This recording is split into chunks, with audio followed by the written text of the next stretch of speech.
Saudara-saudaraku yang kekasih di dalam Tuhan, adik-adik remaja, baiklah pada kesempatan ini sebagai renungan kita di pagi hari ini, kita akan membaca Alkitab dan berdoa. Tapi sebelumnya mari kita tunduk kepala, kita berdoa. Kami bersyukur kepadamu ya Tuhan, Allah Bapa di dalam Yesus Kristus, atas perkenanan dan kasih-Mu Engkau menyertai kami di sepanjang malam dalam pertiduran kami. Dan kami boleh dibangunkan di pagi ini Bapa, untuk menikmati hari baru di sepanjang hari akan kami jalani ini.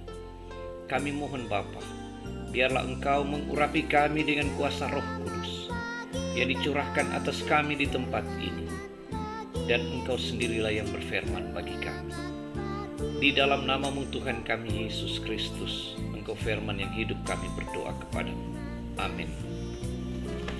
Adik-adik remaja yang dikasihi dan diberkati oleh Tuhan, mari kita membaca satu bagian firman Tuhan yang terambil di dalam Injil Lukas pasal 13 ayat 1-22. Ayatnya yang ke-22 pasal 13 yang berbunyi demikian. Kemudian Yesus berjalan keliling dari kota ke kota, dari desa ke desa sambil mengajar dan meneruskan perjalanannya ke Yerusalem. Saudara-saudaraku, adik-adik yang dikasihi dan diberkati Tuhan, banyak orang dalam perjalanan hidup ingin melakukan yang terbaik, baik itu dalam tugas, dalam kerja, dalam pelayanan, dalam pergaulan, dalam rumah tangga, dalam apa saja. Walaupun tentu dia tidak luput dari berbagai cobaan, godaan yang datang silih berganti. Ada orang berkomitmen untuk terus berbuat dalam kebaikan, tapi ada yang tergoda untuk melakukan kejahatan. Tujuan untuk menikmati kebahagiaan akhirnya menyerah atas berbagai godaan dan cobaan, serta kebaikan sesaat. Firman Tuhan yang kita baca saat ini mengatakan bahwa Yesus berjalan keliling dari kota ke kota, dari desa ke desa sambil mengajar dan meneruskan perjalanannya ke Yerusalem.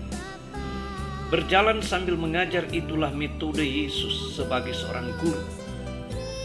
Tapi dia juga melakukan tugas fungsinya sebagai seorang rabi, seorang tabib.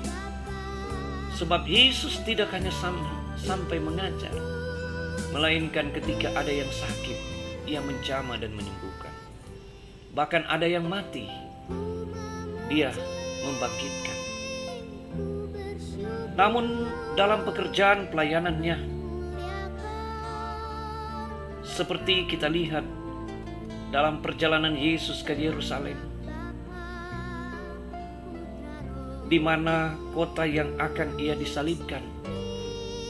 Di sana ia pergi untuk menghadiri hari raya Pentabisan.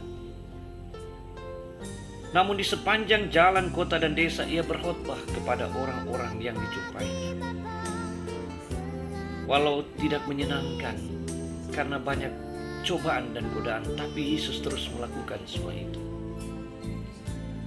Adik-adik yang kekasih di dalam Yesus Kristus, kita sebagai remaja Kristen, tapi kita ada di dalam keluarga Kristen. Kita belajar dari firman Tuhan saat ini, bahwa kita diingatkan di mana saja kita berada, saat kita menjalankan tugas kerja dan tanggung jawab, di tengah-tengah pergaulan kita sebagai remaja pemuda gereja, hendaklah kita menghadirkan kebaikan dan damai sejahtera kepada semua orang. Demikian juga di tengah-tengah keluarga. Didikan dan teladan kepada anak-anak. Mau menunjukkan suatu bentuk pengajaran dalam fungsi tugas sebagai seorang imam di tengah-tengah keluarga yang diteladani oleh anak-anak.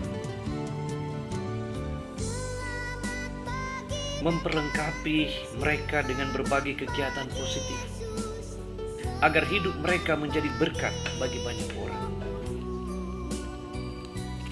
Jemaat, adik-adik remaja yang dikasihi oleh Tuhan, kita sebagai remaja Kristen, kita memiliki satu kekuatan, di mana kekuatan itu berisi kepastian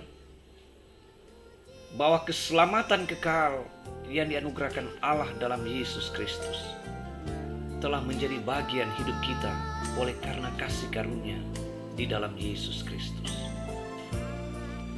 Itulah kekuatan bagi adik-adik remaja untuk terus melangkah maju ke depan. Dan itu yang menjadi pegangan, yaitu firman Tuhan sebagai pedoman, pelita di dalam perjalanan hidup adik-adik remaja. Karena Tuhan selalu merancang dalam kehidupan orang percaya bukan rancangan malapetaka, tapi rancangan damai sejahtera. Jadi ketika kita selalu dibimbing, dituntun oleh firman Tuhan, maka sebagai adik-adik remaja kemanapun pergi akan menjadi saksi Kristus sebagai surat-surat Kristus yang dapat dibaca oleh banyak orang. Sehingga pelayanan itu benar-benar terwujud sebagai suatu bentuk panggilan dalam kehidupan persekutuan dengan Tuhan.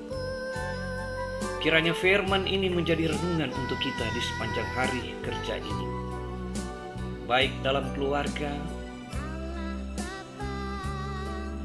Kita akan mampu terus untuk menerjemahkan akan tugas tanggung jawab, dan kita menjadi surat-surat Kristus yang dapat dibaca oleh banyak orang. Tuhan memberkati adik-adik remaja, memberkati kita sekalian di sepanjang hari ini. Amin. Mari kita berdoa. Terima kasih Bapa atas persekutuan yang indah, firman yang menjadi kekuatan kami, untuk kami akan menjalani hari hidup sepanjang hari ke depan ini. Firman-Mu menjadi remah, menjadi pedoman untuk kami melangkah dalam satu kepastian akan pertolongan Tuhan. Diberkatilah kehidupan adik-adik remaja, diberkatilah kehidupan orang tua, keluarga, jemaat di sepanjang hari yang akan kami jalani ini. Ini doa kami Bapa, di dalam nama-Mu Tuhan kami Yesus Kristus. Kami berdoa sambil mengucap syukur. Amin.